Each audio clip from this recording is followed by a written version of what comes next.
Olá, a conversa de hoje é com os professores que fazem parte da comissão que é responsável pelo acompanhamento das atividades dos docentes. Para essa conversa está o professor Walter. Olá, tudo bom, Luciano? Prazer aqui. Espero poder contribuir a ajudar os docentes aí a tirar dúvidas a respeito dessa resolução. Também está o professor Rogério São Roque. Boa tarde a todos. Luciano, muito obrigado aí pela oportunidade. Também o professor Marcelo. Bom, boa tarde, Luciano. Boa tarde, seus colegas. E por último aí o professor Domício. Boa tarde, todo mundo. Boa tarde, Luciano. Valeu pelo convite. E também os colegas aí, espero poder ajudar a dirimir qualquer dúvida aí sobre a resolução 109 e a 108. Bom, para começar, qual o papel da comissão de vocês aí? A comissão tem um papel de coletar as informações dos docentes para aperfeiçoamento do documento da resolução 108 e 109, atualmente. Certo? Em 2015, aconteceram duas fases de contribuição nas quais os docentes dos diferentes campos puderam enviar para a gente dúvidas, solicitações de artigos, necessidades que eles achavam que a resolução deveria contemplar para cada um dos campos. Então, os campos foram formadas comissões locais que coletavam as informações nos campos e enviavam para a gente na comissão central. Por meio dessas contribuições, a comissão central se reuniu e, no documento da resolução 112, surgiram as resoluções 108 e 109, que agora a gente está também coletando mais informações a respeito desses documentos. Essas duas resoluções, né, que são aí as resoluções a 108 e a 109, o que elas trazem aí de novo? Qual a principal mudança no conjunto aí dessas duas resoluções? A resolução 108, ela estabelece critérios e uma regulamentação própria para a CAAD, que não era uma coisa que estava muito clara na resolução 112. Que agora a CAAD tem o poder de deferir e até, em última instância, indeferir os relatórios e o projeto do professor. E as correções que a CAAD não solicitou não forem atendidas. Certo? E outra coisa, a resolução 109, ela corrige, ela traz esclarecimento acerca de alguns pontos que geravam dúvidas nos diferentes campos quando na escrita da resolução 112. Então, ela veio agora explicitar, esclarecer mais algumas dúvidas que os campos acabavam aplicando de maneiras diferentes.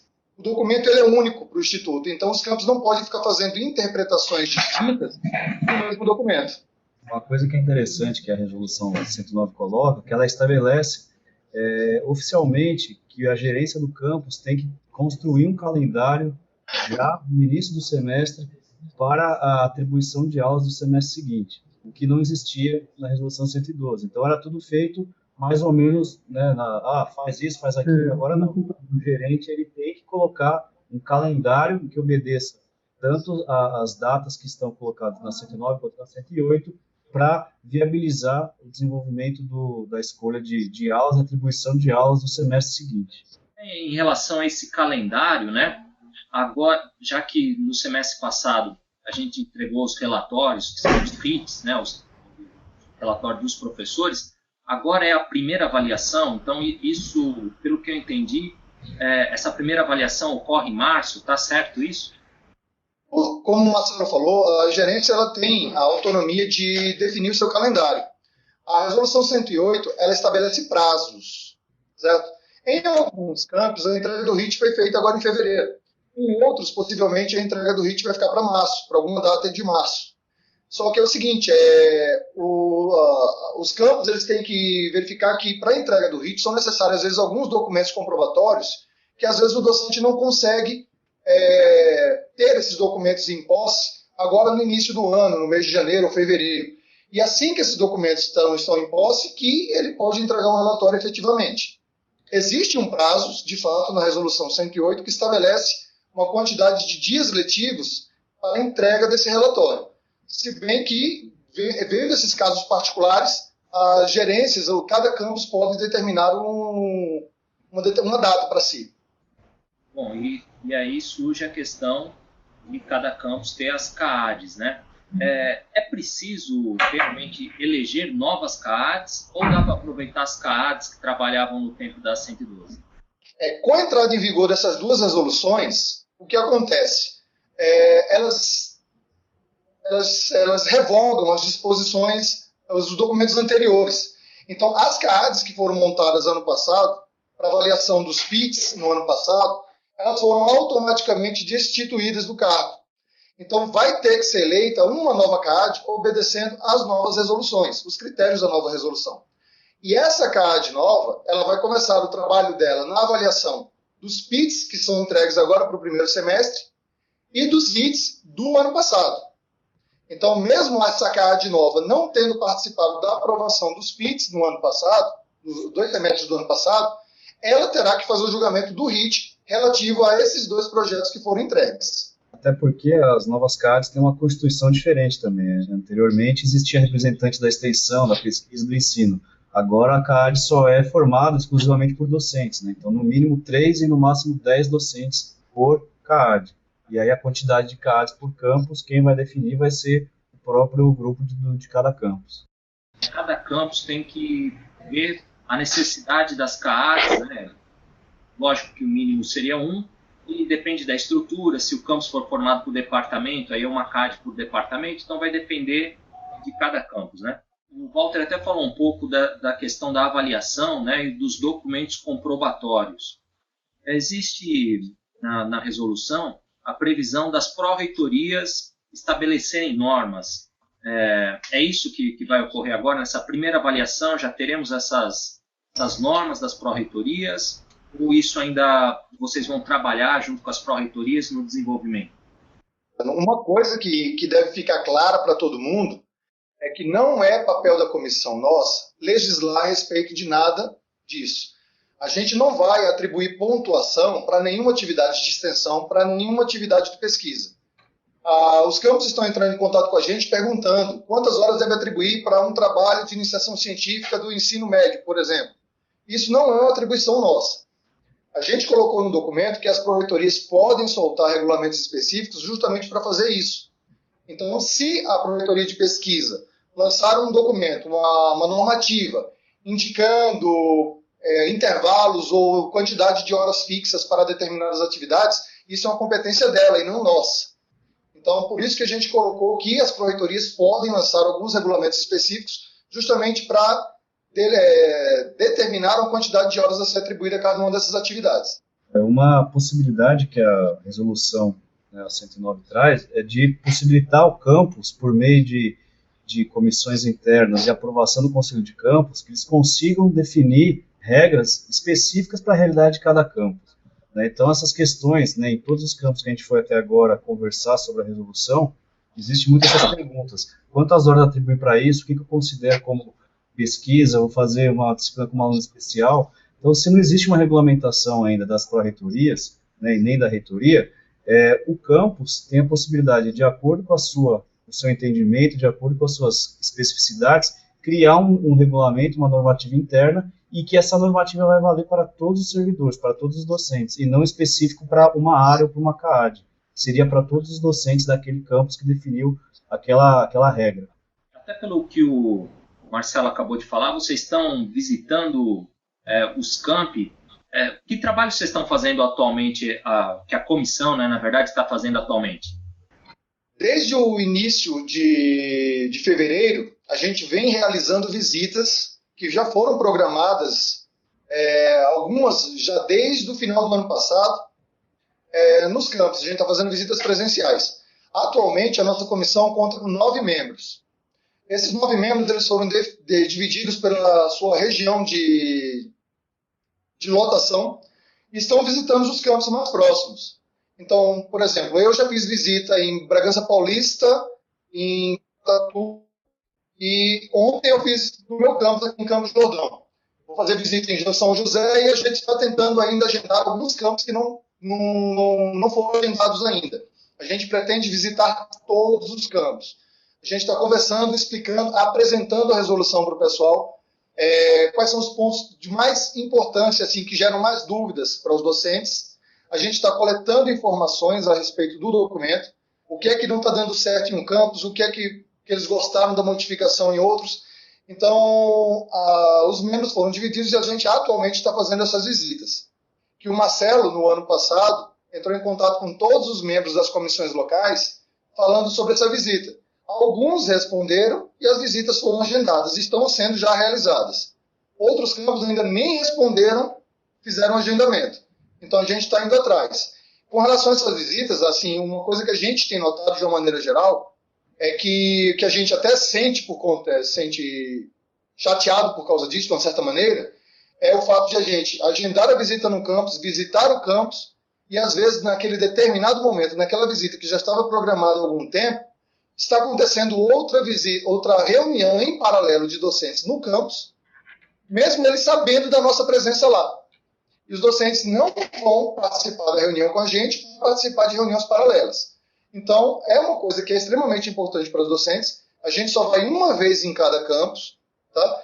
Então, os docentes poderiam aproveitar essa oportunidade. Tem campos que os docentes estão comparecendo em massa. E é muito bom, porque aí tem uma participação maior, a gente vê que tem um maior interesse da comunidade. Esse trabalho nos campos é muito importante, e tentando até organizar melhor a comissão local, né, das atividades docentes. É claro que eu sou do Campo São Paulo, e tudo no Campo São Paulo é mais complicado pelo número de docentes, né? Nós temos 350 professores, o que complica uma crítica minha. Essa resolução, a ideia é atualmente manter todos os professores com 12 horas de aula, é uma ideia nivelar o perfil dos professores. Eu estou com essa visão errada? O que vocês acham disso? Bom, não é ideia da resolução. A resolução ela permite que o docente fique com aulas entre 8 horas e 12 horas. Isso depende muito de cada campus e pode, para um determinado campus, mudar de um semestre para o outro. Um docente que em determinado momento pode estar com 12 aulas, no semestre seguinte, se uma turma não abriu, se houve uma redistribuição e uma disciplina que ele tinha ele não vai ter mais, ele pode ter a carga horária reduzida. Tá? O que acontece? Se o docente não atingir uma quantidade mínima de 8 horas, aí sim ele deve atingir aquela quantidade mínima de horas. Os campos eles devem prever nos seus PDIs, nas suas intenções de abertura de curso, a necessidade ou não de contratação de docentes, prevendo também aquela quantidade máxima que os campos têm, por lei, para a quantidade de docentes. Então, o ideal, por exemplo, se pudesse todos os campos ter, na média, docentes entre 10 e 11 horas, com uma espécie de folga, então teria capacidade de fazer isso. Mas não é intenção da resolução, a resolução não deixa isso claro, que o docente tem que ir obrigatoriamente até as 12 horas. A resolução deixa bem explícito é que, caso os docentes de um determinado curso escolheram lá ter 8 horas, perfeitamente, é possível. Agora, naquele curso, tem componente curricular regular, sem professor para ministrar, então pode ser atribuído para esses docentes que têm uma carga horária que não chegou até as 12 ministrar aquela disciplina. Então, a ideia não é fazer com que todos cheguem a 12 horas, né, mas que dentro desse espaço de 8 a 12, aqueles componentes curriculares regulares tenham professores. Né? Em alguns campos que eu fui, boa parte dos professores estão variando entre 8 a 10, né? Nenhum chega a 12 horas. Então, a resolução, ela vai, claro, para cada campus ela vai ter um impacto diferente. Infelizmente, era um objetivo até da comissão no início, de analisar esse impacto que a resolução 112 teve, né, na instituição. O grande problema que nós enfrentamos, e isso foi durante todo o ano passado, nós solicitávamos informações para os diretores dos campos em relação a esse impacto que cada campus teve com a 112, e infelizmente somente 7 campos nos informaram sobre tudo aquilo que a 112 impactou neles. Apesar de ter sido cobrado em reunião de colégio de dirigentes pelo menos umas 3 vezes, eu encaminhei uns 4, 5 e-mails para casa, para os diretores solicitando essas informações, e não foi repassada nenhuma informação para a gente.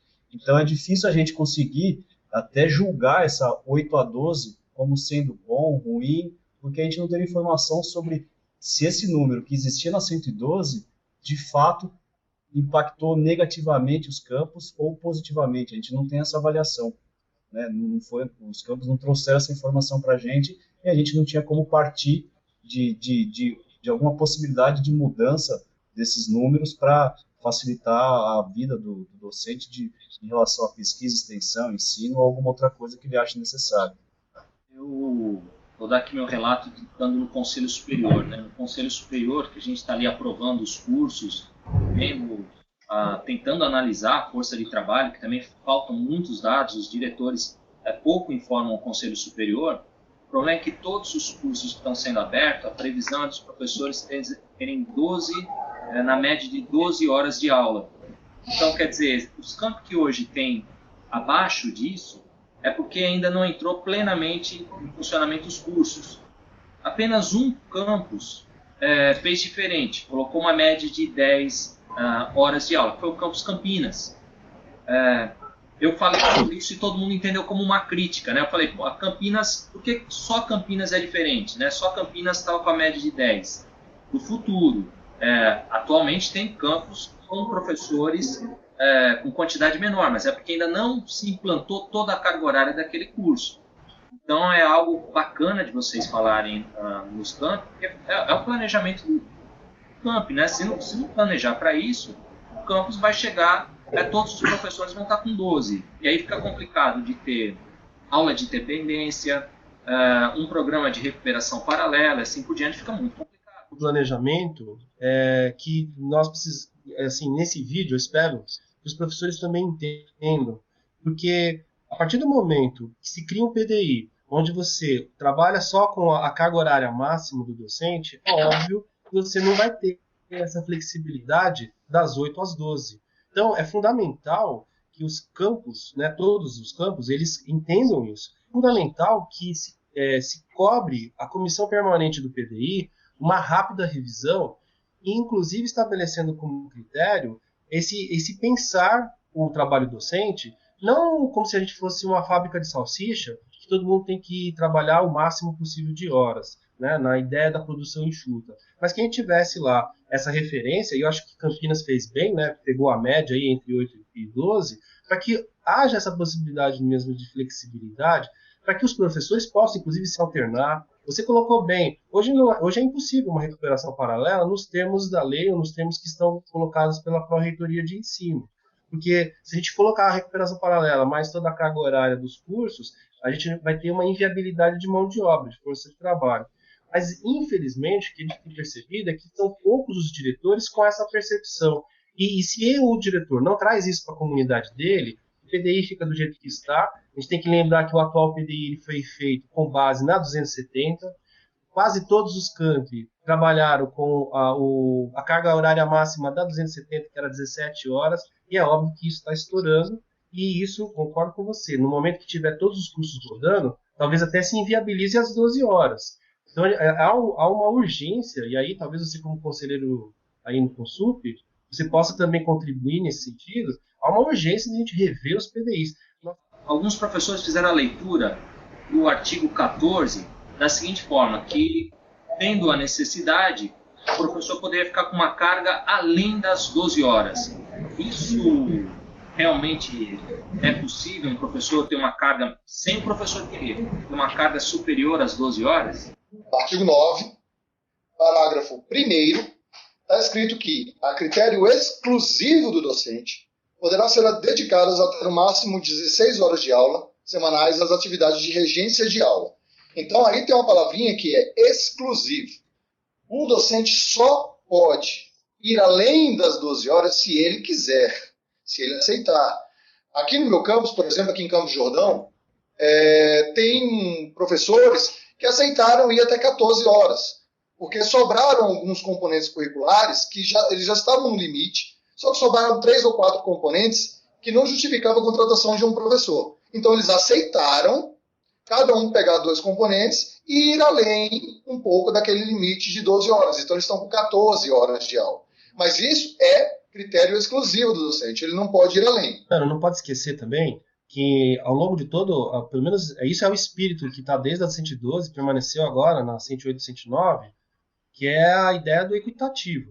Então, também a gente não pode entender esse parágrafo como, de repente, um instrumento de poder aí para o coordenador falar assim, bom, esse aqui vai trabalhar 16 horas e aquele ali não.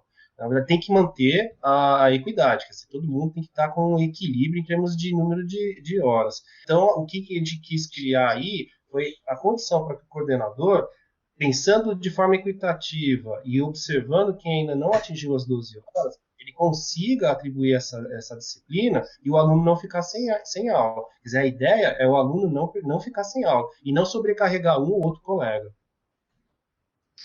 Nesse sentido aí, o coordenador ele pode atribuir, mas ele tem que observar a questão de uma aderência mínima que o docente tenha com aquele componente. Sim.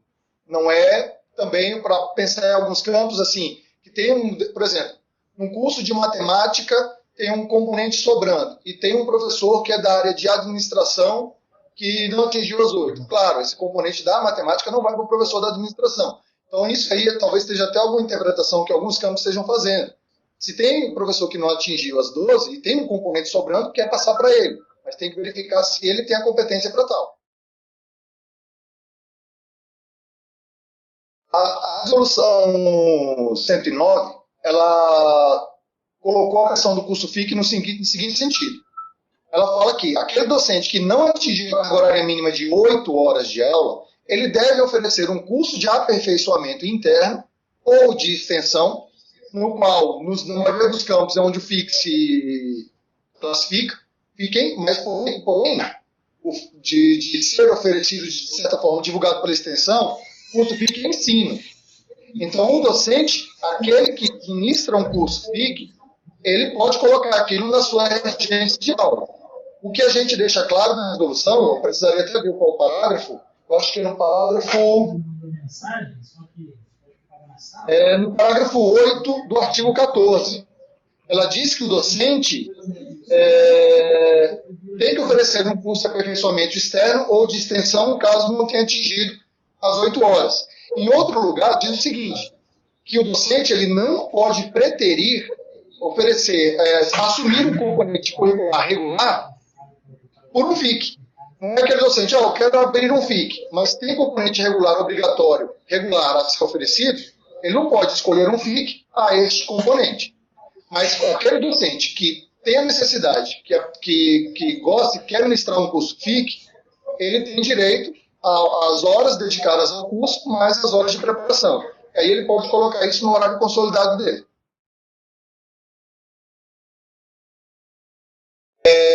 Lá tem essas duas fases de contribuição e tem uma outra pasta chamada documentos, que tem as duas resoluções, a 108 e a 109, ou tem a planilha em Excel dos anexos, a FPA, o PIT e o RIT, elaborada também pela gente, e tem também um documento, um arquivo, que é uma espécie de manual de instruções para preenchimento dos 3 anexos também, que foi elaborado pela gente.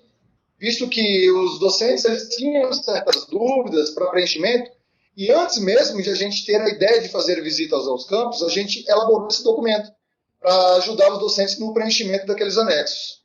Parabéns aí pelo trabalho. Agradecer vocês pela conversa, eu acho que foi muito esclarecedora a questão do trabalho que vocês estão fazendo, a questão das atividades dos docentes. Agradecer ao Walter, professor Rogério, professor Marcelo, professor... Ok, obrigado, Luciano. E só um último recadinho. Aquelas pessoas, os docentes que quiserem entrar em contato com a Comissão Central, enviem um e-mail para cead@ifsp.edu.br para esclarecer dúvidas, conversar, falar sobre qualquer coisa com relação aos documentos. Esse é o contato direto com todos os membros da Comissão Central da Resolução. Valeu, obrigado, Luciano.